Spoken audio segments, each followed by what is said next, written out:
12 number के chapter में 3rd number का श्लोक। इसमें सेकंड लाइन देखना, महागध से स्टार्ट हो रही है। सोथ महागध के अंदर आती है, सोथ महागध में आती है चरक के अनुसार। इसके बाद 4 नंबर के श्लोक में फर्स्ट लाइन में अगध वेद सिंधु प्रवर्तन अद्रि प्रवर, ये लाइन आत्रेय पुनर्वसु के लिए कही गई है। चिकित्सा का वेद आयुर्वेद रूपी नदी के प्रवर्तक है आत्रेय पुनर्वसु। 5 नंबर में निज शोध के निदान बताए हैं। इसमें दूसरी लाइन पढ़ो। दूसरी लाइन में लिखा हुआ है दधि आम मृत शाक। हमने पढ़ा था दधि सोपम जनयति, व्रोधि दुष्ट गर उपसृष्ट अन्न निषेविणम।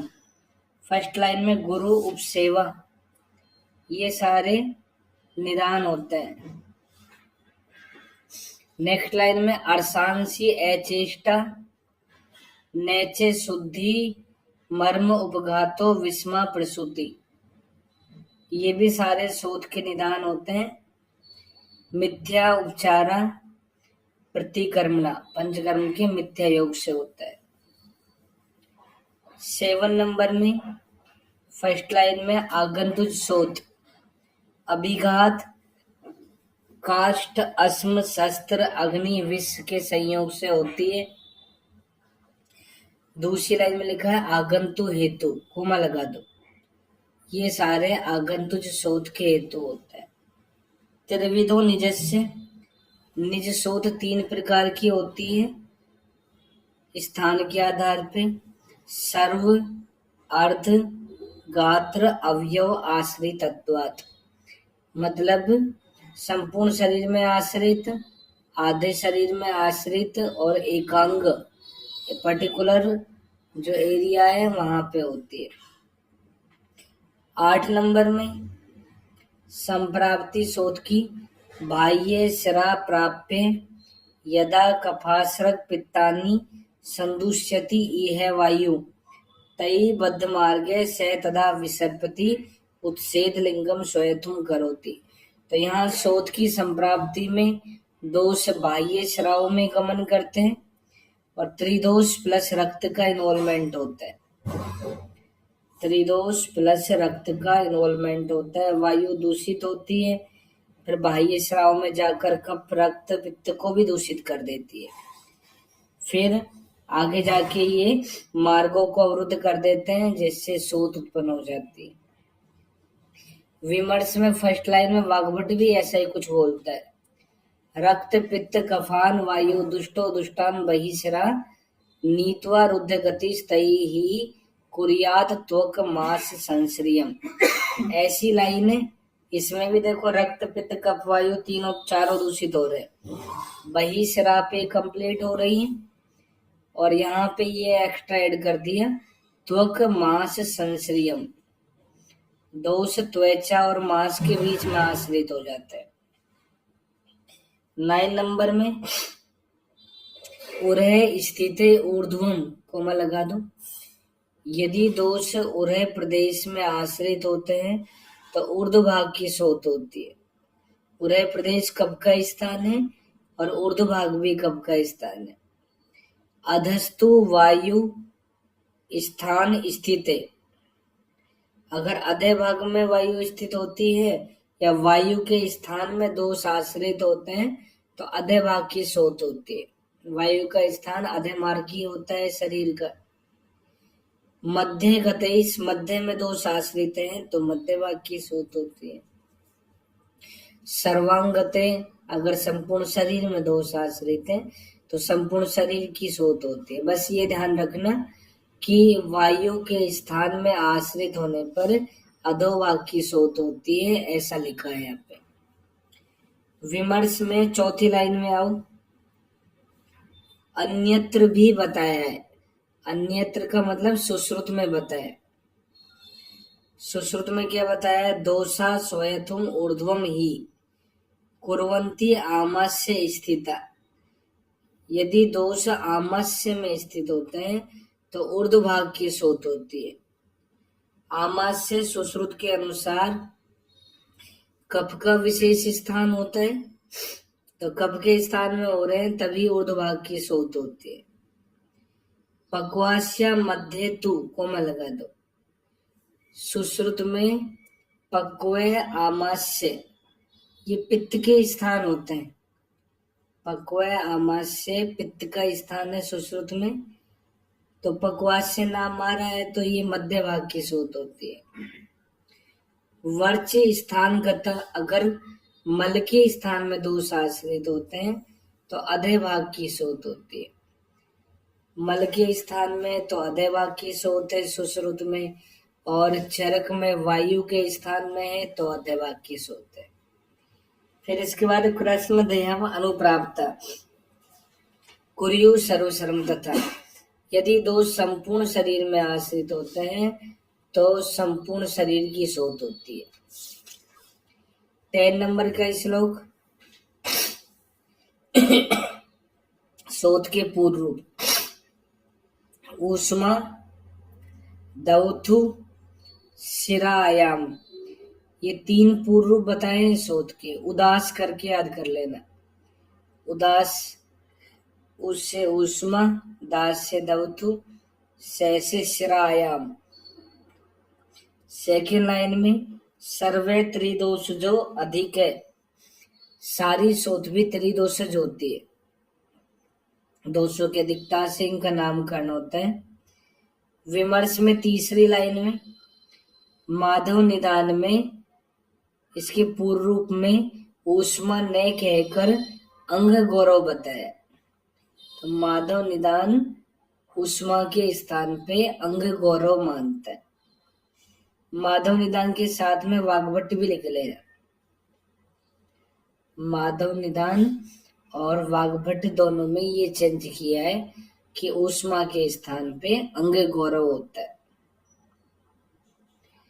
इसके बाद में 11 नंबर का श्लोक।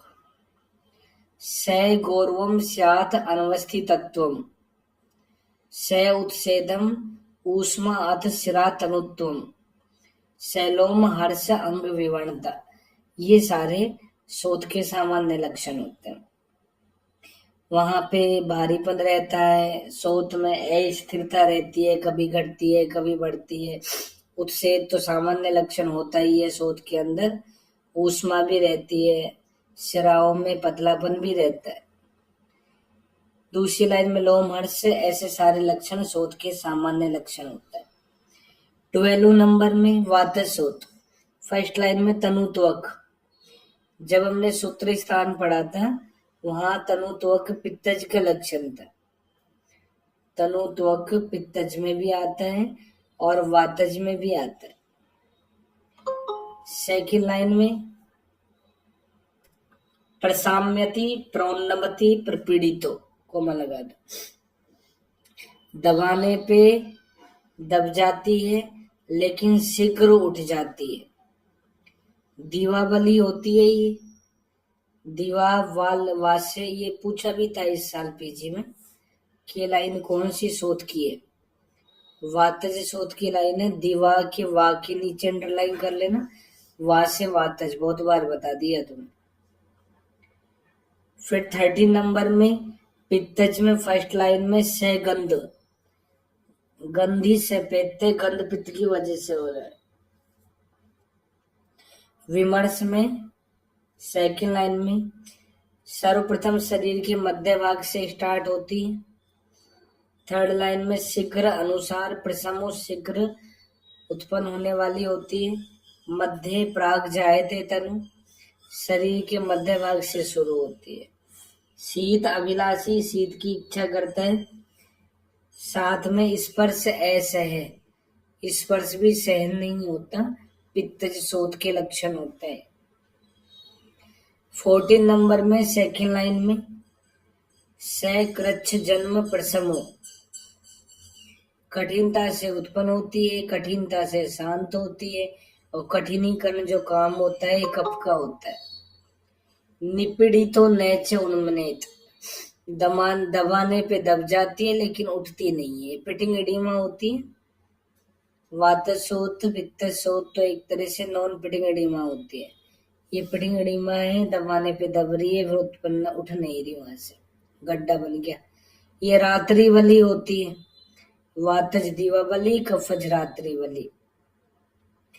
विमर्श में 7वीं लाइन में अन्यत्र वाग्वट के अंदर क्या बताया अगली लाइन में, वातज पित्तज कपज, तो 3 एक दोषज, 3 द्वंद्वज, एक सन्निपातज। 7 के साथ में अभिघातज और विसर्ज 2 नाम ऐड किए हैं, तो शोध के 9 भेद माने। वाग्भट 9 प्रकार की शोध मानता है। पृथु, उन्नत और ग्रथित, ये शोध के भेद कौन मानता है? वाग्भट ही मानता है ना। आकृति भेद से ये वाग्भट्टी मानता है। पृथु, उन्नत, ग्रथित, हमने पढ़ा था ये सब, जो मैं पढ़ा रहा हूँ ना, ये सब तुम्हें मैंने 18वें चैप्टर में त्रिशोथी अध्याय में पढ़ाया था, सूत्र स्थान में। 15 नंबर के अंदर दूसरी लाइन में शोध के असाध्य लक्षण, तो फर्स्ट लाइन में लिखा है भवेत उपद्रवई, उपद्रव उत्पन्न हो जाए शोध के। दूसरी लाइन में सहंती तो मार देती है, मर्म में पहुंच जाए, राजी बन जाए और श्राव होने लग जाए, बलहीन हो, संपूर्ण शरीर में शोथ हो जाए, तो ऐसी शोथ मारने वाली होती है। उपद्रव का मतलब क्या है? विमर्श में दूसरी लाइन में हमने पढ़े, छर्दी श्वासो अरुचि तृष्णा ज्वरो अतिसार एवच, सप्तको अयम स दौर्बल्यम शोथोपद्रव संग्रह। शोथ के ये उपद्रव होते हैं 7। सुश्रुत में अगली लाइन में देखो 2 और ऐड कर देता है ये, हिक्का और काश, तो सुश्रुत में 9 उपद्रव माने हैं शोथ के। नेक्स्ट श्लोक में साध्य शोथ का लक्षण, इसके अपोजिट बोल देना, अहीन मासस्य, मासहीन नहीं हो रहा हो, एक दोषज हो, नवीन हो, बलवान हो, रोगी, तो सुख साध्य होती है। नेक्स्ट 16 नंबर का श्लोक, निदान दोष ऋतु विपर्य, कर्मई उपाचरेत तम बल दोष कालवित। याद रख लेना, ये लाइन शोध के अंदर कही गई है। पूछते हैं कि निदान दोष ऋतु, इनके विपरीत चिकित्सा करनी चाहिए, बल दोष काल को ध्यान में रखते हुए शोध के अंदर। 17 नंबर में अब चिकित्सा पढ़ो फर्स्ट लाइन से, अथ आमजम लंघन पाचन घरमई, कोमा लगा दो। अगर शोथ आम दोष से होती है तो लंघन पाचन कराना चाहिए। विशोधनई उल्वण दोषम आदित्य, यदि शोथ में दोषों की उल्वणता रहती है तो शोधन चिकित्सा करनी चाहिए। सेकंड लाइन में शिरोगतम शीर्ष विरेचनी, सिर में दोष पहुंच गए तो सिरों विरेचन, अधो विरेचनी, अधे शरीर में है तो विरेचन, ऊर्ध्वहर है तो ऊर्ध्व चम, ऊर्ध्व में होने पर वमन कराना चाहिए। उपाचरित स्नेह भवम वृक्ष नहीं, कोमा लगा दो। अगर दोष या शोथ स्नेह से होती है तो रुक्षण चिकित्सा करनी चाहिए। प्रकल्पियेत स्नेह विधिम च रुक्षजे, अगर रुक्षता से होती है तो स्नेहन चिकित्सा करनी चाहिए। विबद्ध विट के अनिलजे निर्हुणम, अगर निर्हुणम के बाद कोमा लगा दो, शोथ के अंदर वात बढ़ जाए, विट विबद्ध हो जाए, तो ऐसी कंडीशन में निरू बस्ती का प्रयोग करना चाहिए। निरू बस्ती इन सबको दूर करती। नेक्स्ट, अगर वात पित्त की अधिकता हो जाए, पित्त अनिलजे, तो घृत का प्रयोग करते हैं, हमने पढ़ा है घृत वात पित्त प्रशमना नाम होता है। तिक्त द्रव्यों से सिद्ध घृत देना चाहिए यहाँ पे भी। फिर एक लाइन छोड़ के अगली लाइन में, अगर कप बढ़ा हुआ मिले शोथ के अंदर तो क्षार कटु उष्ण हमने पढ़ लिया गुल्म के अंदर। क्षार का प्रयोग जो है ज्यादातर कफज रोगों के अंदर करते हैं। सैमूत्र तक्कर आसव आसव अरिष्ट गौमूत्र इन सब का प्रयोग भी हम कफज में ही करते हैं। नेक्स्ट इसमें अपथ्य क्या क्या होते हैं। फर्स्ट लाइन में नवन दधी नहीं देना, विज्जल मतलब पिच्छिल आहार नहीं देना, अम्ल रस का निषेध है, मध्य का निषेध है। सेकंड लाइन में वल्लूर भी नहीं देते हैं। वल्लूर क्या होता है? शुष्क मांस। इसी लाइन में लास्ट में लिखा है वर्जित मैथुनम, और मैथुन का भी निषेध होता है। फिर नेक्स्ट लाइन में कफज शोथ की चिकित्सा। इसके अंदर त्रिकटु में त्रिवर्त मिलाएंगे, कटु रोहिणी कुटकी मिला देंगे, लो भस्म ये सब मिला के त्रिफला रस से सेवन कराएंगे। दूसरी लाइन में गव्येन मूत्रेण हरित की, गौमूत्र हरित की का प्रयोग करते हैं। गौमूत्र हरित की का रोग अधिकार सोत, सोत याद रखना। इसके बाद में ज्यादातर गौमूत्र हरित की वहां मिलेगी जहां हम त्वक मांस आश्रित रोग पड़ेंगे। जो रोग त्वचा मांस के बीच में आश्रित होते हैं उनमें गौमूत्र हरित की का प्रयोग करते हैं। 26 नंबर में आओ, वात पित्त जन्य शोथ की चिकित्सा। सेकंड लास्ट लाइन में सप्ताहम उष्ट्रम तो अथवा अपि मासम पये, ऊटनी का दूध 7 दिन तक या 1 मास तक पिलाना है। पिबेत भोजन वारी वर्जी, अन्न और जल का निषेध होता है सेवन काल के अंदर। 27 में फर्स्ट लाइन में गुरु भिन्न वर्च, इसको ब्लैंक कर लो। शोथ में यदि मल गुरु है, भारी है, डूबने वाला है जल में, या फिर आम के साथ में आता है, अतिसार के रूप में आता है। आम अतिसार जैसी कंडीशन है तो सैव्यो सोवर्चल माक्षिकम च तक्रम पिबेत, त्रिकटु में सोवर्चल लवण और मधु मिला के देना है, अनुपान तक्र लेना है। दूसरी लाइन में सैदोष भिन्न आम विबद्ध वर्चा, इसको ब्लैंक कर लो। यदि दोष से युक्त मल पतला आ रहा है, आम युक्त आ रहा है, रुक रुक के आ रहा है, तो इसमें गुड़ अभिया या गुड़ नागर का प्रयोग करना है। गुड़ हरित की देनी है या गुड़ शुंठी देनी है। 28 में विड़वात संघ को ब्लैंक कर लो। अगर अपान वायु और मल में रुकावट हो जाए तो पयसा रसई व प्राग भक्तम अध्यात उरुबुक तेलम, उरुबुक एरंड का पर्याय होता है। एरंड तेल का प्रयोग भोजन से पहले करना है। प्राग भक्त मतलब भोजन से पहले करना है, दूध के साथ में या मांस रस के साथ में, भोजन से पहले करना है। दूसरी लाइन में स्रोतों भी बंद हो जाए तो ऐसी कंडीशन में मध्य अरिष्ट का प्रयोग करना चाहिए। नेक्स्ट 29 से इसके संसवन योग बताएं। अरिष्ट का प्रयोग करने के लिए कहा अभी, तो कौन कौन से अरिष्ट दे सकते हैं, जैसे गंडीराध्य रिष्ट। गंडीराध्य रिष्ट में दूसरी लाइन में कूर्चिक मस्तु, दही के साथ जल में पका के दही का जो पानी बचता है उसे कूर्चिक मस्तु बोलते हैं। हिंदी में लिखा है तीसरी लाइन में। और श्लोक में तीसरी लाइन में लिखा है प्राकृत मस्तु, मतलब केवल दही का प्रयोग करना। चौथी लाइन में युक्तम लिप्ते घटे चित्रक पिपली नाम, घड़े के अंदर चित्रक पिपली का लेप लगाना है।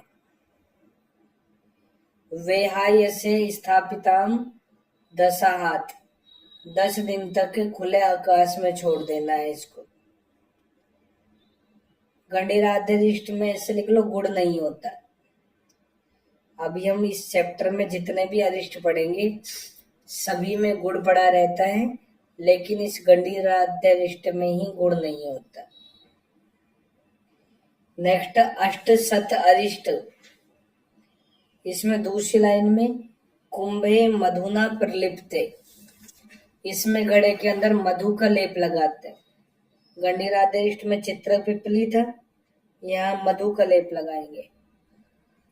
नेक्स्ट लाइन में सप्ताहम उष्णे द्विगुणम तो शीते स्थितम, तो उष्ण काल में तो 7 दिन तक आकाश में खुला छोड़ना है गर्मी के टाइम में, और शीत काल में इसका डबल 14 दिन तक खुले स्थान पर रख देना है।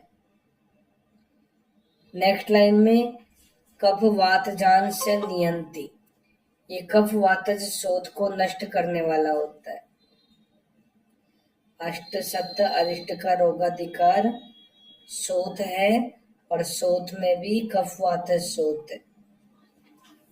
नेक्स्ट 38 नंबर का श्लोक पुनर्नवाध्यरिष्ट, इसमें चौथी लाइन में आओ ऊपर से 35 नंबर वाले श्लोक की लाइन, मासम निदध्यात पल्ले यवानाम, 1 मास तक यव की राशि के अंदर दबाना है, जौ के ढेर में दबा देना है। फिर एक लाइन छोड़ के देखो अगली लाइन में छोद्र घृत प्रदिग्धे, इसके अंदर मधु घृत का लेप लगाते हैं। फिर एक लाइन छोड़ के ये 6 उधर रोगों को ठीक कर देता है। लास्ट लाइन में मांस रस अन्न भोजी, इसके सेवन काल में मांस रस और अन्न का भोजन कराना चाहिए। मांस रस के साथ अन्न का भोजन देना चाहिए इसके सेवन काल में। फलतरिकाद्यरिष्ट, त्रिफला की हमने बहुत योग पढ़ ली। त्रिफलादि तेल कहाँ पड़ा था? अपस्मार में। फलतरिकादि क्वाद कहाँ पड़ा था? तो ऐसे ही फलतरिकाद्यरिष्ट पूछ ले तो इसका आंसर शोथ।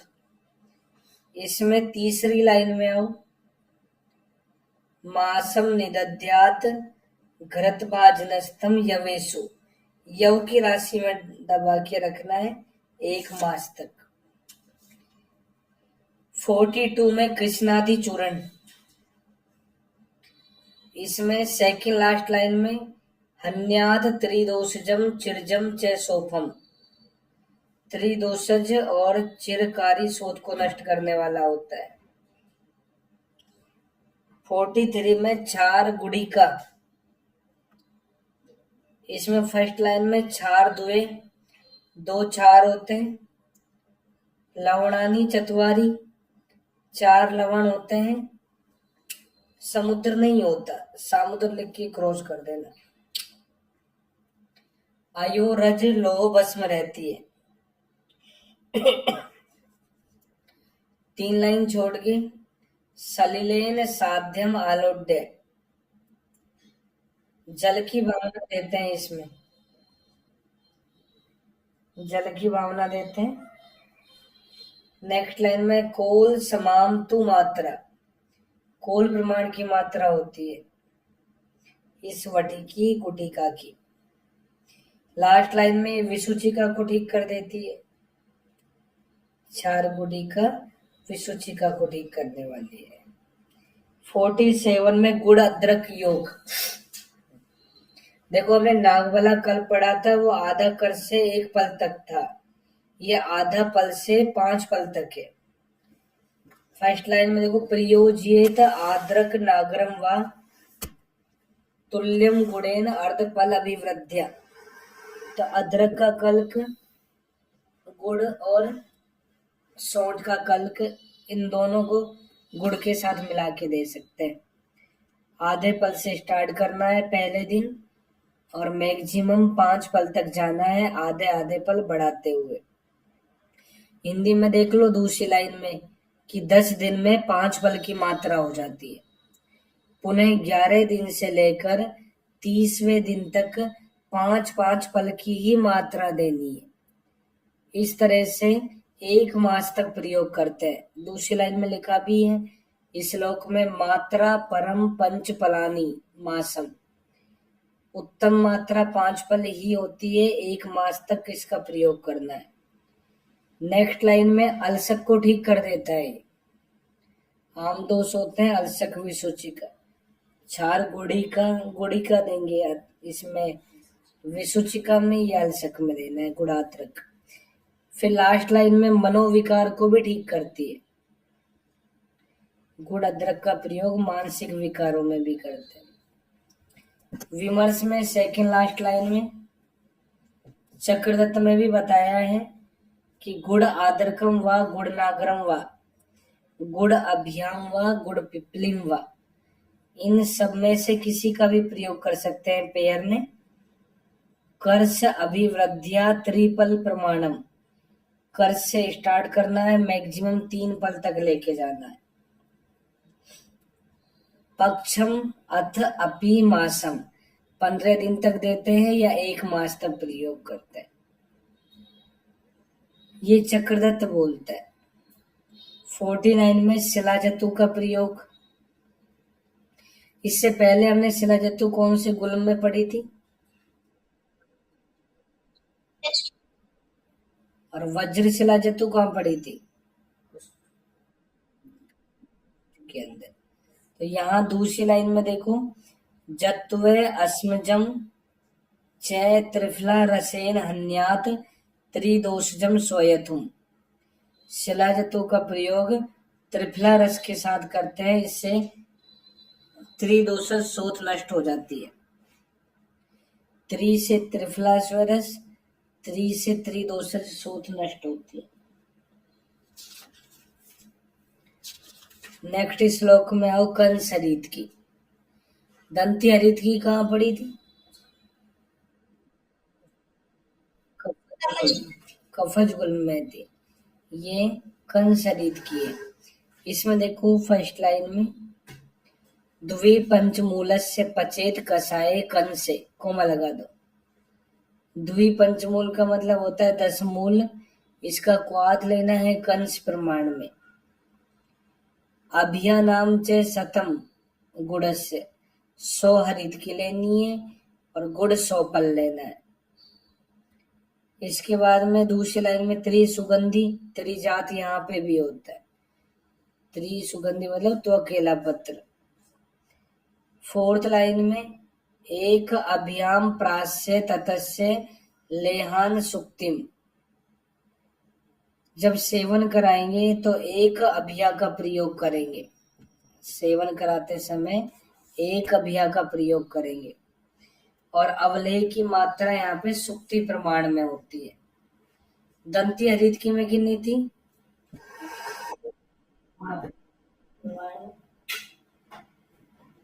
दंती हरित की में पल प्रमाण में थी, यहाँ पे सुक्ति प्रमाण में होती है। ऐसे लिख लो, 2 सुक्ति बराबर 1 पल, 2 सुक्ति बराबर 1 पल, 2 सुक्ति 1 पल के बराबर होती है। तो यहाँ पे दंती हरित की से आधी मात्रा यूज में लेते हैं। लास्ट लाइन में आमवात जैसे रोग को भी ठीक कर देती है। तो चरक संहिता में सबसे पहले आमवात शब्द यहाँ पे आता है। दंती ये कंस हरित की के अंदर आमवात शब्द आता है। विमर्श में लास्ट 4th या 5th लाइन देखना, ऐसे लिखा है, चक्रपाणी ने चक्रदत्त नामक ग्रंथ के अंदर इसे 10 मूल हरित की भी कहा है। कंस हरित की को 10 मूल हरित की भी बोल सकते हैं। 54 में पटोल मूलादि क्वाथ, पटोलादि क्वाथ हमने कुष्ठ में पढ़ा था या विषम ज्वर में पढ़ा था, सतत ज्वर के अंदर ये पटोल मूलादि नाम से आएगा। 56 में चित्र आदि ग्रत, 57 में दूसरी लाइन में कल्याण ग्रत, पंचगव्य घृत, तिक्त घृत, महातिक्त घृत, इन सब का भी प्रयोग कर सकते हैं। 59 में चित्रक घृत का भी प्रयोग कर सकते हैं।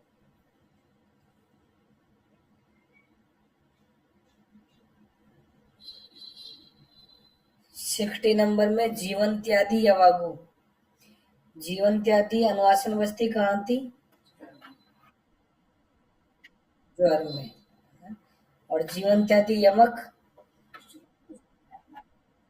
वात कफज क्षुद्र कुष्ठ में। और जीवंत्यादि घृत राजक्षमा में। और यहाँ लिखा है जीवंत्यादि यवागु, ये सोथ में करनी है। तो सब ये जीवंत्यादि से स्टार्ट हो रहे हैं। हम एक कास में और पढ़ेंगे जीवंत्यादि लेहे। जीवंत्यादि लेहे काश में आएगा। इसमें थर्ड लाइन पढ़ना है श्लोक के अंदर, 61 के अंदर। अर्ष अतिसार अनिल गुल्म, सो हृदय रोग मंद अग्नि सब में हितकारी होती है यवागु। लास्ट लाइन में पंचकुल सिद्धि यवागु है, ये दूसरी है। इसमें ऐसे मत सोचना कि पंचकुल पड़ा रहता है। पंचकुल सिद्धि यवागु भी हम काम में ले सकते हैं। क्या काम होता है इसका? दीपनीय सुलग्नी, ये दो काम होते हैं इसके। 65 में ऐसे लिख लो, शैलेय आदि तेल। शैलेय लिखा हुआ है और लास्ट लाइन में लिखा है तेलम सिद्धम। शैलेय आदि तेल। लास्ट लाइन में वातान्विते, वातज सोथ में काम में लेते हैं इसको, शैलेय आदि तेल को। नेक्स्ट 71 नंबर का श्लोक।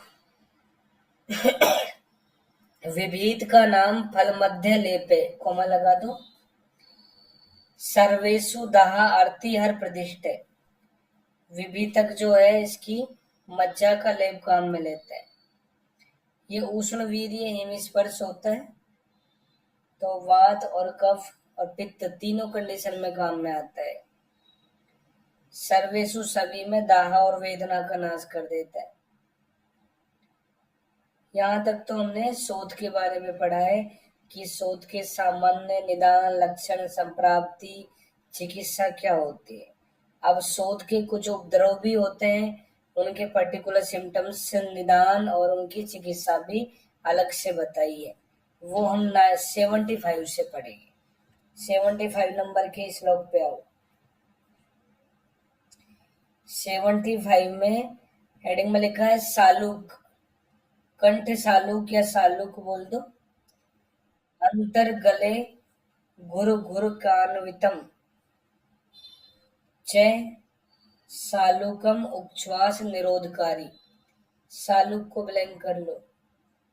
गले के अंदर यदि गुरगुराहट जैसा स्वर सुनाई दे रहा है, या उच्छ्वास मतलब एक्सपायरेशन में प्रॉब्लम हो रही है, तो समझना ये कंठ सालुक या सालुक जैसी व्याधि होती है। विमर्श में तीसरी लाइन में सुश्रुत इसको कंठगत रोग में बोलता है। कोलास्थी मात्र प्रमाण का होता है, ग्रंथि बन जाती है।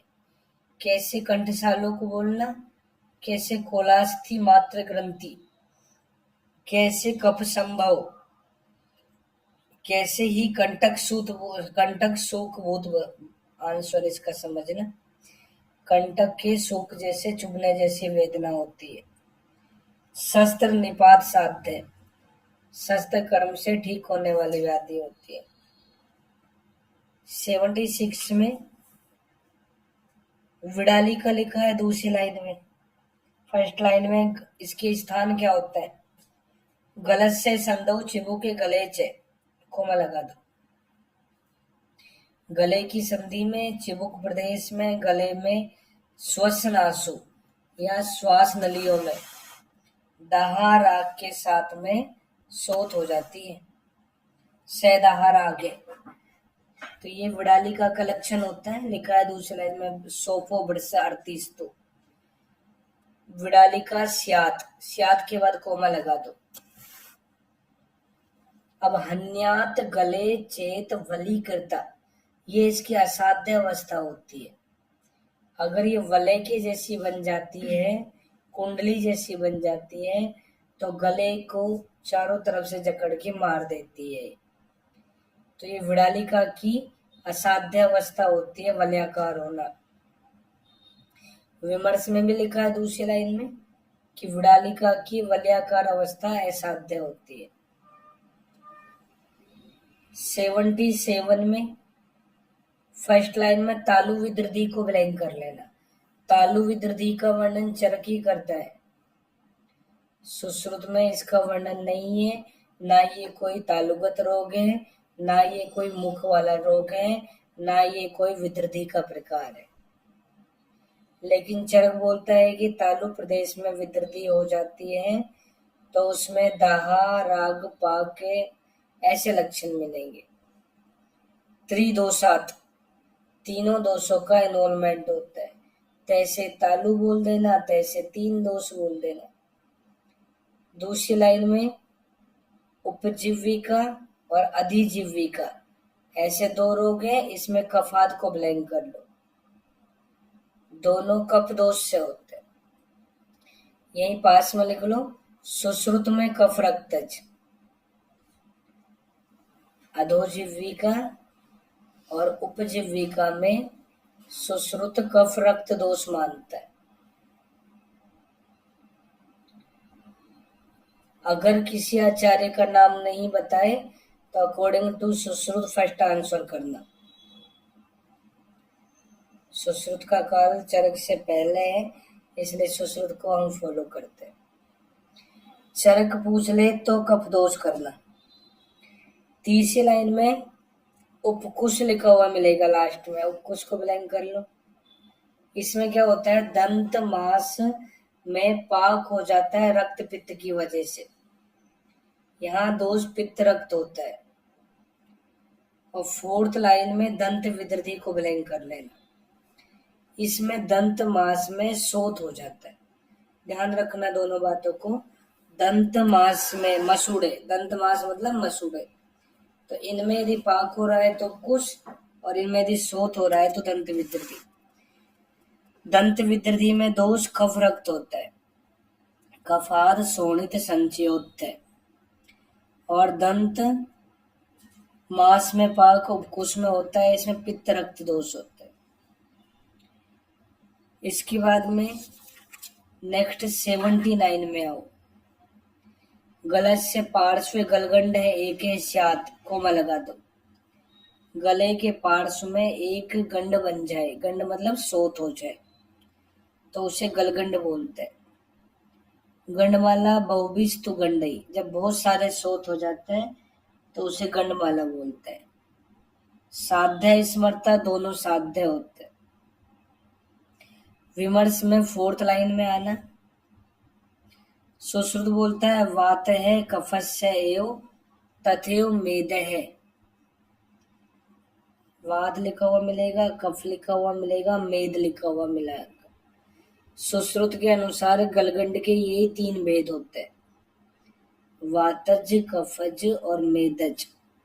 पित्तज भेद नहीं होता स्वभाव से, जैसे चतुर्थक ज्वर का पित्तज भेद नहीं होता स्वभाव से, ऐसे गलगंड का पित्तज भेद नहीं होता स्वभाव से। फिर अगली लाइन पढ़ना। गंडमाला में क्या होता है, करकंदु कोल आम्लक प्रमाण की ग्रंथि बन जाती है, गंड बन जाते हैं, जो मेद कफ की वजह से होते हैं, और बहुत सारे बनते हैं इसलिए इनको गंडमाला बोलते हैं। करकंदु कोल ये बेल के पर्याय होते हैं या आम्लक प्रमाण के बन जाते हैं। नेक्स्ट 80 नंबर का श्लोक। फर्स्ट लाइन में शिरा काय शिरो विरेका धूमे पुराणस्य घृतस्य पानम। शिरा वेदन कराते हैं, काय विरेचन कराते हैं, शिरो विरेचन कराते हैं, फिर धूमपान भी कराते हैं और पुराण घृत का प्रयोग करते हैं। ये लाइन आ जाए तो गलगंड गंडमाला की चिकित्सा करना। पुराण ग्रंथ का प्रयोग शोध के उपद्रव में इन्हीं के अंदर बताया है। 81 में ग्रंथि। ग्रंथि चरक में 6 प्रकार की होती है, यहीं पास में लिख लो 6 प्रकार। लिखा है देखो, अनिल आदि भी स्यात्, कोमा लगा दो। अनिल आदि का मतलब होता है वात, पित्त और कफ, 3 भेद हो गए। फिर लिखा है स्फुरण है शिराभि। शिराज करके चौथी ग्रंथि होती है। नेक्स्ट लाइन में ग्रंथि महान मासम भवेस्तु अनअर्ति, कोमा लगा दो अनअर्ति के बाद में, और मास को ब्लैंक कर लो। ये 5वां भेद है कि बड़ी ग्रंथि बन जाती है जिसमें वेदना नहीं होती। अनअर्ति का मतलब होता है वेदना नहीं होना। मेदो भवे, ये 6ठा भेद है, मेद को ब्लैंक कर लो, मेदज। इसमें स्निग्धतम और चल ऐसा लक्षण मिलता है। अत्यंत स्निग्ध होती है, चंचल होती है स्वभाव से। तो स्नेह जो होता है ये मेद धातु का ही कर्म होता है। हम पढ़ते हैं ना, प्रीणनम जीवनम लेप है स्नेह धारण पूरण। तो मेद धातु का जो कर्म होता है वो स्नेह होता है। तो स्निग्धता ज्यादा मात्रा में होना मेदज ग्रंथि का लक्षण होता है। स्फुरण किसके अंदर होता है? श्रावों में ही होता है। फील करके देखते हैं हम, आर्टरी वेन इनको फील करके देखते हैं, स्फुरणम ऐसा उनमें फील होता है। इसके बाद में विमर्श में दूसरी लाइन में चरक बोलता है कि वातज पित्तज कफज शिराज मासज और मेदज, यह है 5 की जगह 6 बना देना अगर कहीं 5 बन रहा है तो। 6 प्रकार का ग्रंथि रोग माना है। ऐसे 6 भेद कौन मानता है? चरक मानता है। यहीं पास में लिख दो सुश्रुत में 5, सुश्रुत में 5 ब्रैकेट में लिख देना मासज नहीं। सुश्रुत में 5 भेद होते हैं, मासज हटा देना है इसमें से। फिर नेक्स्ट लाइन में भोज ने भी 5 ही भेद माने सुश्रुत के जैसे। यह लिख लो वाग्भट में 9 भेद, वाग्भट में 9 भेद। ऐसे लिख लो 6 + 6 तो पता ही है तुम्हें नाम, रक्तज कोमा अस्थिज कोमा विर्णज, रक्तज कोमा अस्थिज कोमा विर्णज, ऐसे करके 9 भेद होते हैं वाग्भट के अंदर। 82 नंबर का श्लोक, ग्रंथि रोग की चिकित्सा। फर्स्ट लाइन में संशोधिते स्वेदितम, संशोधन कराएंगे वमन विरेचन के द्वारा। फिर ग्रंथि का स्वेदन करेंगे। फिर अगर ग्रंथि में पाक नहीं होता है तो से अस्म काष्टई संगुष्ट दंडेत विलयेत अपक्वम, मतलब उसको है ना अंगूठे के तलवे से दबाएंगे। अंगूठे का जो तल होता है इससे अपन जैसे पस को बाहर निकालते हैं दबा के, ऐसे उसको सॉफ्ट करेंगे दबा दबा के। या फिर किसी पत्थर से कर सकते हैं, टुकड़े से, या लकड़ी से कर सकते हैं। दूसरी लाइन में विपाट्य च उद्धृत्य भिषक, यदि ग्रंथि पक जाती है तो ऐसी कंडीशन में उसको काट के सकोशम शस्त्रेण, तो कोश सहित काट देंगे, थोड़ा बहुत भी नहीं छोड़ना है उसको। ग्रंथि का समूल छेदन करना है। लास्ट लाइन में लिखा है समन्तात छेद्यो, ग्रंथि को समूल हटा देना है वहां से। फिर लिखा है दग्धवा, उसके बाद में उस जगह पे अग्नि कर्म कर देना है, जला देना है उसको। व्रणवत चिकित्सित, फिर व्रण के समान चिकित्सा करते हैं। तो शस्त्र कर्म कौन सा कर रहे हैं? छेदन। और अग्नि कर्म कर रहे हैं, व्रण के समान चिकित्सा करते हैं। विमर्श में देखो तीसरी लाइन में जब सुश्रुत संहिता पढ़ेंगे वहां पे व्रण सोप के 7 उपक्रम होते हैं। तो लिखा है आदौ विमलापनम प्रोक्तम, कोमा कि पहले नंबर पे विमलापन कराते हैं। द्वितीयम अवसेचनम, दूसरे नंबर पे अवसेचन है। तृतीयम उपनाहम च, तीसरे नंबर पे उपनाह का प्रयोग करते हैं। चतुर्थी पाटन क्रिया, चौथे नंबर पे पाटन, ये लिखो। पांचवे पे शोधन, 5 पे शोधन। 6 नंबर पे रोपण, 6 नंबर पर रोपण। और 7 नंबर पर वैकृतापहम, वैकृतापहम, वैकृतापहम। शोधन 5 प्रकार के होते हैं, तो शोधन 5 नंबर पे आ गया। इसके बाद में रोपण आता है और विकृति को दूर करना, ये लास्ट नंबर पे आता है। मतलब विमलापन से शुरू हो रहा है, विकृतापहम पे खत्म हो रहा है। 84 नंबर में फर्स्ट लाइन में, अगर मान लो हमने सैमूल छेदन नहीं किया, थोड़ा बहुत पार्ट रह जाए ग्रंथि का, तो क्या हो जाता है? शेषे कृते छतोथ प्रसरेत विसर्प, छतज विसर्प में चेंज हो जाता है वो। अगर ग्रंथि का थोड़ा बहुत पार्ट रह जाए तो छतज विसर्प में चेंज हो जाती है। दूसरी लाइन में ये इसका उपद्रव होता है, छतज विसर्प उपद्रव होता है ग्रंथि का। नेक्स्ट श्लोक 86 नंबर का श्लोक, इसमें लिखा है ग्रंथि की असाध्यता। अगर कुक्षी उदर में दोष आश्रित हो जाए, गले में मर्म प्रदेश में ग्रंथि हो जाए तो विवर्जित, असाध्य होती है। या दूसरी लाइन में लास्ट में बालकों में हो रही है, दुर्बल में हो रही है तो असाध्य होती है। 87 में ग्रंथि अर्बुदा नाम चाहिए, तो ग्रंथि अर्बुद दोनों को ब्लैंक कर लेना।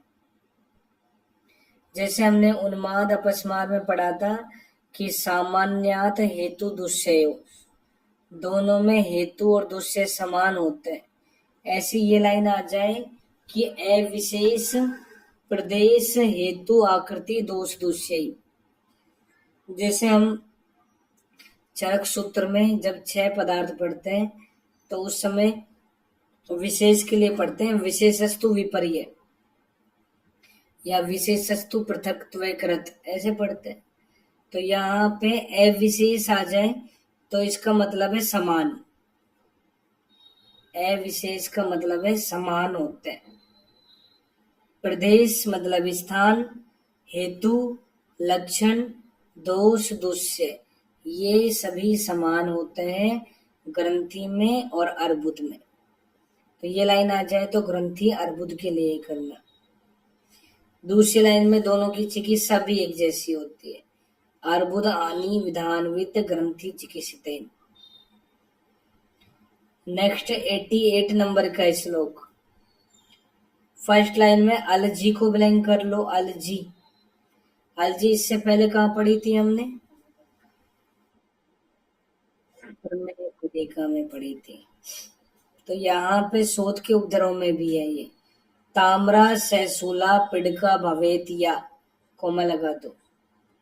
ताम्र वर्ण की सूल युक्त पिड़का हो जाती है। फिर लास्ट वर्ड लिखा है परिश्रुत अग्रा, जिनके अग्रभाग से श्राव होता रहता है। ये दोनों लक्षण हमें अलजी के करने। अलजी संधिगत नेत्र रोग भी होता है। सुश्रुत में हम संधिगत नेत्र रोग के अंदर भी अलजी पढ़ेंगे। इसके बाद दूसरी लाइन में मासास्त्र दूषी, इसको ब्लैंक कर लो। मासास्त्र दूषी, ये नाखून की व्याधि होती है। दूसरी लाइन में लिखा है सोफो एक छत चर्म नखांतरे, चर्म और नख के बीच भाग में रक्त मांस को दूषित करने वाला, भृशम शीघ्र पाके, और शीघ्र पकने वाला एक शोथ हो जाता है जिसे माशास्त्र दूषी बोलते हैं। नेक्स्ट लाइन में जो तीसरी चौथी लाइन है, तो चौथी लाइन में विदारिका को ब्लैंक कर लेना। ये दोनों लाइनें विदारिका के लिए। विडालिका और विदारिका दोनों अलग अलग है। विदारिका में क्या है, तीसरी लाइन में ज्वर होता है वक्षण कक्षण प्रदेश में, कठिन आयत वेदना रहित, ग्रंथि बन जाती है वर्ती के समान, शोथ हो जाती है, ऐसे समझ लो। अगली लाइन में कफ वात दोष होता है। इसमें विदारिका वैसे स्टार्ट होती है और कै पे खत्म होती है। वैसे वात बोल देना और कैसे कफ बोलना। फिर अगली लाइन में इन चार तीनों की कॉमन चिकित्सा है। विश्रावण, उपनाह, कोमा लगा दो। विश्रावण कराएंगे, रक्त विश्रावण, और उपनाह बंधन बांधेंगे। और लास्ट में पक्वेशु, पक जाती है तो व्रण के समान चिकित्सा करते हैं। विमर्श में दूसरी लाइन में रक्ता शिता स्फोट चिता दारुणा त्वलजी भवेत, स्फोट बन जाते हैं, दारुण स्फोट बन जाते हैं रक्त वर्ण के श्वेत वर्ण के अलजी के अंदर। फिर 3 लाइन छोड़ दो। माशास्त्र दूषी को सुश्रुत में चिप भी कहा गया है। चिप नाखून की व्याधि होती है। नेक्स्ट लाइन में इसमें वायु पित्तम च दहीनाम, वात पित्त दोष होते हैं। फिर 2 लाइन छोड़ के पढ़ो। विदारिका में यहाँ तो वात कफ है, सुश्रुत ने इसे सन्निपातज माना है। सुश्रुत इसको त्रिदोषज बोलता है, चरक वात कफज बोलता है। 90 नंबर का श्लोक विस्फोट। विस्फोट के अंदर सह राग ज्वर तरस युक्ता, राग होती है रेडनेस, ज्वर होता है और तृष्णा होती है साथ में। नेक्स्ट श्लोक 91। इसकी फर्स्ट लाइन में कक्षा को ब्लैंक करना। यज्ञोपवीत प्रतिमा, जनेऊ के जैसी, यज्ञोपवीत मतलब जनेऊ, जनेऊ के जैसी पीड़िकाएं बन जाती है जिनमें वात पित्त दोष की अधिकता रहती है। कक्षा किसका नानात्मज होता है? पित्त का नानात्मज होता है। इसमें दोष वात पित्त होते हैं कक्षा के अंदर। सेकंड लाइन में लिखा है, दूसरी लाइन में पित्तजा पीड़िका, दूसरी लाइन में पीड़िका और पित्तजा को ब्लैंक कर लेना। स्थूल अणु मध्य प्रमाण में 3 तरह से होती है। स्थूल भी हो सकती है, मध्य भी हो सकती है, अणु भी हो सकती है। तीसरी लाइन में क्षुद्र प्रमाण की पीड़िका हो जाए मान लो, साथ में ज्वर दाह तृष्णा भी हो जाए, फिर अगली लाइन में कंडू अरुचि प्रसेक भी हो जाए, तो उसे रोमांतिका बोलते हैं। रोमांतिका को ब्लैंक कर लेना। तीसरी चौथी लाइन रोमांतिका के लिए, जिसमें पित्त कफ दोष होता है। इससे अगली लाइन में मसूरी का ब्लैंक कर लो, इसमें भी पित्त कफ दोष होता है। पी के मसूर ऐसे याद कर लेना, पी के मशहूर। पी से पित्त बनेगा, के से कफ बनेगा, मसूर से मसूरी का बनेगा। जो दोष मसूरिका में है वही दोष रोमांतिका में करना। फिर इन चारों की कॉमन चिकित्सा बताइए। कक्षा की, पित्तज पीड़िका की, रोमांतिका मसूरिका की। कि विसर्प शांति वाली चिकित्सा करनी चाहिए या कुष्ठ नाशक चिकित्सा करनी चाहिए। कुष्ठ विसर्प नाशक चिकित्सा होती है चारों की। विमर्श में आओ। विमर्श में तीसरी लाइन में सुश्रुत क्या बोलता है, देखो। क्षुद्र रोग में कक्षा का लक्षण बाहु पार्श्व अंश कक्षासु कृष्ण स्फोटाम सवेदनाम पित्त प्रकोप संभूताम कक्षाम इति अभिनिर्दिशेत।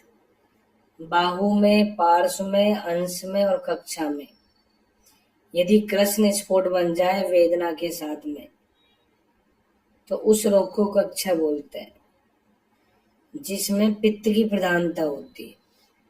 तो अगर ऐसे पूछे कि कक्षा में दोष क्या होता है तो पहले पित्ती करना, और पर्टिकुलर पूछे चरक ने क्या बताया तो वात पित्त आंसर करना। फिर इस अगले लाइन में रोमांटिका, इसको मीजल से कोरिलेट कर सकते हैं, मसूरिका को स्मॉल पॉक्स से कर सकते। रोमांटिका में रोम कूप उन्नति समा रागिण्य कपित्तजा कास अरोचक संयुक्ता रोमांत्यो ज्वर पूर्वी का, ऐसे लक्षण मिलते हैं जिसमें ज्वर भी होता है और दोष पित्त कफ होता है, यही अभी हम पढ़े। मसूरिका में देखो अगली लाइन में, पहले तो इसी लाइन में लिखा है पित्त शोणित संदुष्ट, या फिर अगली लाइन में मसूर मुद्ग मासाणाम तुल्य कोलोपमा, मसूर मुद्ग मास प्रमाण की या कोल के समान प्रमाण की पीड़िका बन जाती है। अगली लाइन में पित्त रक्त अधिका, पित्त और रक्त की अधिकता होती है, इसका विशेष वर्णन भाव मिश्र ने किया है। तो ये भाव मिश्र भाव प्रकाश इसमें मसूरिका में पित्त रक्त दोष मानता है, चरक इसमें पित्त कफ दोष मानता है। 94 में अब ब्रघ्न, ब्रघ्न का मतलब होता है वृद्धि रोग। वृद्धि देखो कहाँ दोष आश्रित होते हैं, ब्रघ्नो अनिलाध्ययी वृषणे स्वलिंगई, कोमा लगा दो। वातादि दोष प्रकोपित होकर अपने अपने लक्षणों वाले ब्रघ्न रोग को वृषण में उत्पन्न करते हैं। फिर लिखा है अंतरम निरेति प्रविशेन मुंह से, जब क्षुद्रांतर बार बार वृषण में प्रवेश कर जाती है और निकल जाती है तो इसे हम क्या बोलते हैं, ब्रघ्न बोलते हैं, या फिर हम इसको आंतवृद्धि बोलते हैं। एरो लगा के आंतवृद्धि लिख सकते हो, एक तरह से ये आंतवृद्धि है। फिर दूसरी लाइन में मूत्रेण पूर्णम मृदु, कोमा लगा दो। यदि अंडकोश में या वृषण में मूत्र भर जाता है तो ये मूत्रज वृद्धि हो जाएगी, वो स्थान मृदु हो जाता है फिर। और अगर मेधसा चेत, मेध से भर जाता है वृषण तो स्पर्श में स्निग्ध और कठिन शोथ हो जाती है। स्निग्ध तुम्हें बताया था मेध के अंदर आता है, तो ये मेधज वृद्धि होती है। विमर्श में देखो फर्स्ट लाइन में ब्रघ्न को आधुनिक भाषा में हर्निया बोल सकते हैं, आंतवृद्धि को हम हर्निया से कोरिलेट कर सकते हैं। 2 लाइन छोड़ के इंग्वाइनल हर्निया बोल सकते हैं, और जो मूत्रज वृद्धि है उसको हाइड्रोसील कह सकते हैं। मेधज वृद्धि को फाइलेरिया से कोरिलेट कर सकते हैं। इसके बाद अगली लाइन में लिखा है वाग्भट ने वृद्धि के 7 प्रकार माने हैं, चाहे वाग्भट हो चाहे सुश्रुत हो, दोनों में से किसी का भी नाम आ जाए या किसी भी आचार्य का नाम नहीं हो तब भी हमें वृद्धि के 7 भेद ही करने। देखो कौन से है, वातज पित्तज कफज रक्तज मुंह में आंत्र, मुंह से मूत्रज, में से मेदज, आंत्र से आंत्रज। सन्निपातज भेद नहीं होता है इसका, वृद्धि का सन्निपातज भेद नहीं है। 95 में चिकित्सा में विरेचन अभ्यंग निर्वुलेपा, कोमा लगा दो। ये सारी चिकित्सा करेंगे, निरुबस्ती का प्रयोग करेंगे। पक्वेशु चेद एवं व्रणवत चिकित्सा बताया था, भी 2-3 में बताया था पहले, पक्वे होने पर व्रण के समान चिकित्सा करते हैं। सेकेंड लाइन में स्यात मूत्र मेदह कफजम, इन तीनों को ब्लैंक कर लो। अगर मूत्रज मेदज और कफज वाली कंडीशन हो जाए वृद्धि के अंदर तो विपाट्य पाटन कर्म करना चाहिए, शोधन करना चाहिए, सीवन कर्म करना चाहिए, और जब पक्व हो तो व्रण के समान चिकित्सा करनी चाहिए। 96 में भगंदर, इसका रेफरेंस याद करना। भगंदर का वर्णन चरक चिकित्सा बारे में करता है। निदान क्या है, कृमि अस्थि सूक्ष्म जो भी पार्टिकल्स अगर इनको अन्न के साथ में खा जाता है तो भगंदर फिस्टूला हो जाता है। इसी लाइन में उत्कट आसन में बैठने से हो जाता है। अश्व पृष्ठे, घोड़े की पीठ पे बैठ के सवारी करने से भी हो जाता है।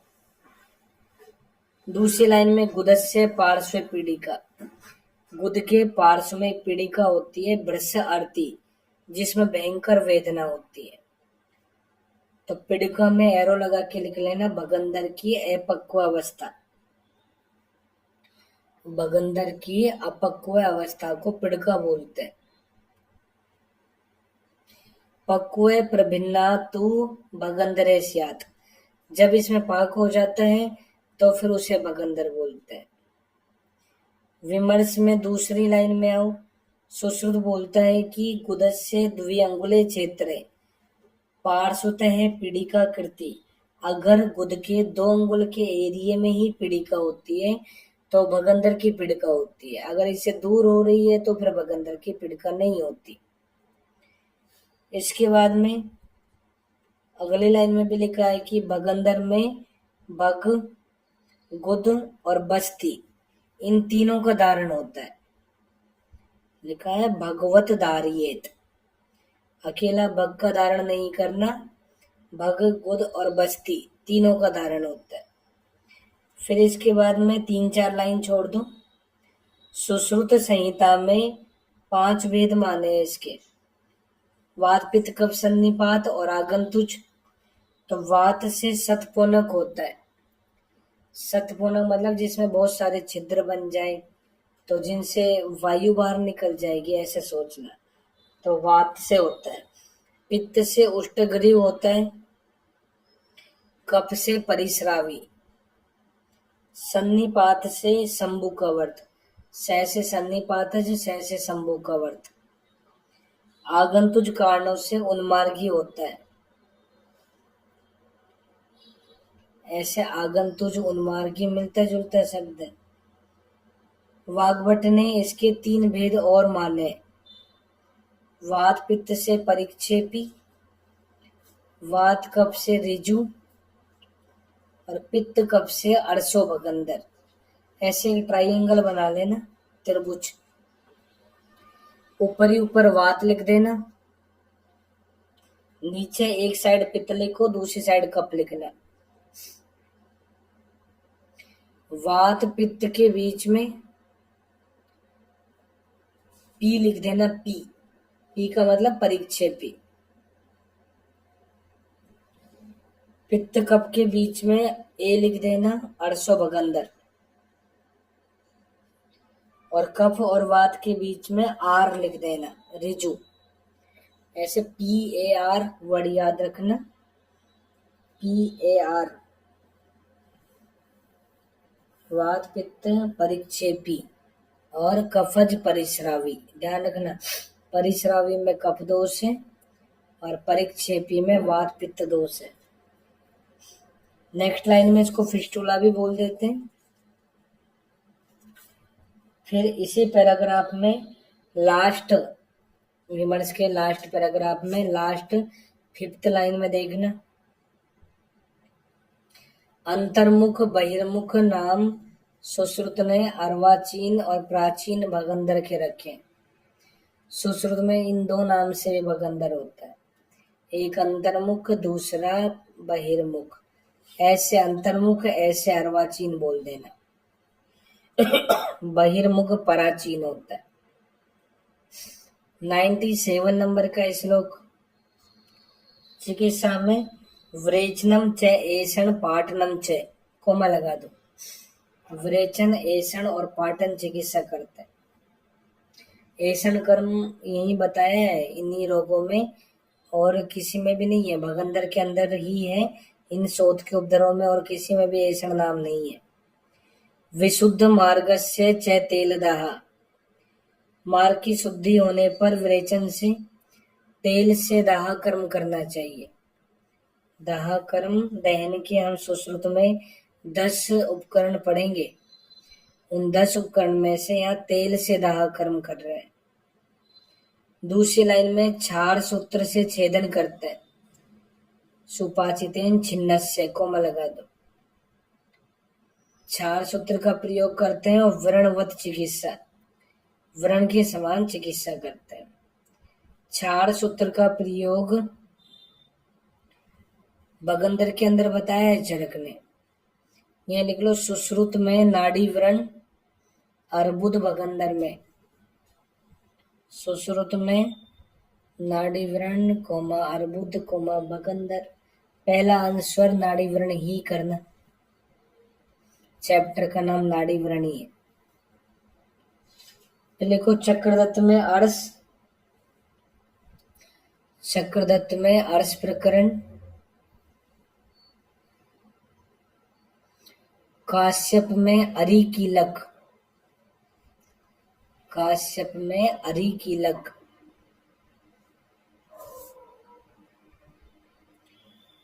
इसके बाद में विमर्श में चौथी लाइन में हो, सुश्रुत संहिता में लांगलक, अर्धलांगलक, गोतीर्थक आदि आकृति का छेदन करना चाहिए। बगंदर में छेदन करते हैं। 98 में स्लीपद, फाइलेरिया से कोरिलेट करेंगे, फाइलेरियसिस, एलिफेंटिएसिस।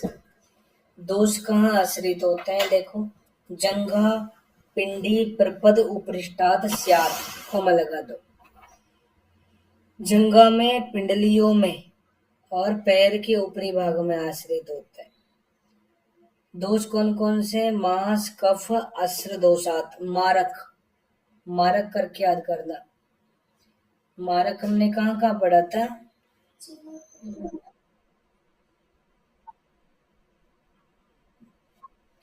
सबसे पहले कर्मिज शिरोरोग के अंदर पढ़ा था, फिर जीवा के निर्माण में पढ़ा था, अब तीसरी बार या शली पद में पढ़ रहे हैं। मारक मतलब मांस, रक्त, कफ। दूसरी लाइन में चिकित्सा में शिरा कफग्न, कसग्न नहीं है, कफग्न है। शिरा वेदन और कफनाशक चिकित्सा करते हैं। लास्ट में सरसप लेपनम, सरसप तेल से अभ्यंग कहाँ पड़ा अभी कुछ दिन पहले,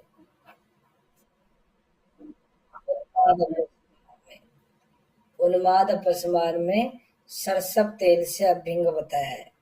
सरसप लेप, श्लीपद में लेप जैसा लिखा है बीच में, श्लीपद में लीप, लीप से लेप बोल देना, सरसप का लेप श्लीपद में बताया।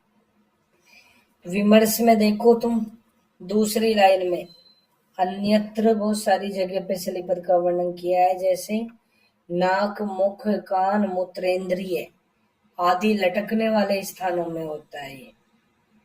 फिर अगली लाइन में देखो, माधव कर भी बोलता है, माधव निदान के अंदर यह से ज्वरो, साथ में ज्वर होता है जिसमें वक्षण से वेदना शुरू होती है, पैर की तरफ नीचे आती है। कर, कर्ण, नेत्र, शिश्न, ओष्ठ, नासा इनमें भी हो जाता है कुछ अन्य के अनुसार, लटकने वाले अंगों में होता है।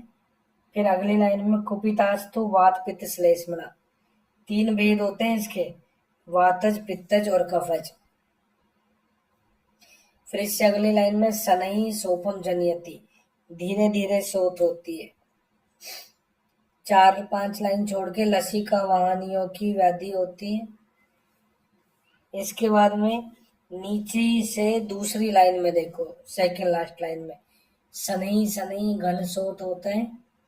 इससे 2 लाइन ऊपर इसका वेक्टर क्यूलेक्स मॉस्किटो होता है, क्यूलेक्स मॉस्किटो इसका मच्छर जो है वेक्टर होता है। और इसका जो कारण होता है कोजेटिव ऑर्गेनिज्म, वो वूचेरेरिया बैंक्रोप्टाई होता है, वूचेरेरिया बैंक्रोप्टाई। वूचेरेरिया से कोई भी स्पीशीज शुरू हो जाए तो वो इसका निदान होता है। 99 में जालक गर्दभ, इसको सेलुलाइटिस से कोरिलेट करते हैं। इसमें देखो क्या है, बाकी 2 दोष मंद है, पित्त प्रधान है। वात कफ मंद होता है, पित्त प्रधान होता है। तनु रक्त पाकम, तनु शोथ होती है और रक्त का पाक होता है। दूसरी लाइन में ज्वर तरस युक्तम, ज्वर तृष्णा होती है साथ में, और विसर्प मतलब फैलने वाली व्याधि होती है, ऐसा बोलता है चरक। तो विमर्श में पहली लाइन में माधव निदान बोलता है कि विसर्पवत सर्पति, विसर्प के जैसे फैलता है। दूसरी लाइन में सोथस तनु अपाकुआन, सोथ होता है तनु, जो पतला सोथ होता है जिसमें पाक नहीं होता। और इसी लाइन में लिखा है पित्तात, पित्त से होने वाली व्याधि है। ऐसे भोज भी बोलता है पित्त उत्कट त्रियोदोषा, तीनों दोषों में पित्त की प्रधानता होती है। और फिर अगली लाइन में लिखा है तनु सोथम अपाकम, तो ऐसी कौन सी व्याधि है जिसमें पित्त की प्रधानता होते हुए भी पाक नहीं होता? याद रखना, जालक कर्तव्य, पित्त की प्रधानता है लेकिन फिर भी इसमें पाक नहीं हो रहा, ऐसा माधव निदान भोज बोलते हैं। इसके बाद 100 नंबर के अंदर इसकी चिकित्सा, विलंगनम रक्त मोक्षणम च, कोमा लगा दो, विरुक्षणम काय विशोधनम च, लंघन कराएंगे, रक्त मोक्षण कराएंगे, रुक्षण कराएंगे, काय विशोधन कराएंगे। फिर अगली लाइन में धात्री का प्रयोग करेंगे, शिशिर प्रदय या लेप का प्रयोग करेंगे। धात्री तो याद नहीं रहेगी, इसकी जगह पे आमलक लिख लेना, हिंदी वाला वर्ड लिख लो, हमें तो याद रखना है। अब जालक आमलक मिलता जुलता शब्द हो गया, अब इसे तुम मरते दम तक नहीं बोलोगे, ऐसे तुम याद किया करो। जालक गर्दभ में आमलक का प्रयोग बताए, शिशिर लेप इसके अंदर लगाते हैं, शीतल द्रव्यों का प्रयोग करते हैं। 102 में देखो लास्ट लाइन में, प्रायो अभिघातात, अभिघातज जो भी रोग होते हैं उनमें वात रक्त का इन्वॉल्वमेंट होता है, तो यही बोल रहा है अनिल है सैरक्त है, वात रक्त मिलके राग युक्त शोथ उत्पन्न करते हैं। दूसरी लाइन में इसकी चिकित्सा विसर्पनुत मारुत रक्तनुत च कार्यम, कोमा लगा दो, वात रक्तनाशक या विसर्पनाशक होती है। कुष्ठ और विसर्पनाशक चिकित्सा हमने पढ़ी थी। इसके बाद में विसर्प और वात रक्तनाशक पूछे तो इनके अंदर कर दे, रोमांतिका मसूरिका इनके अंदर पढ़े थे। विसगनम विसजे च कर्मे, जो विसज सोत होती है इसमें विषनाशक चिकित्सा करते हैं। ये अपना सोत वाला चैप्टर कंप्लीट हो गया।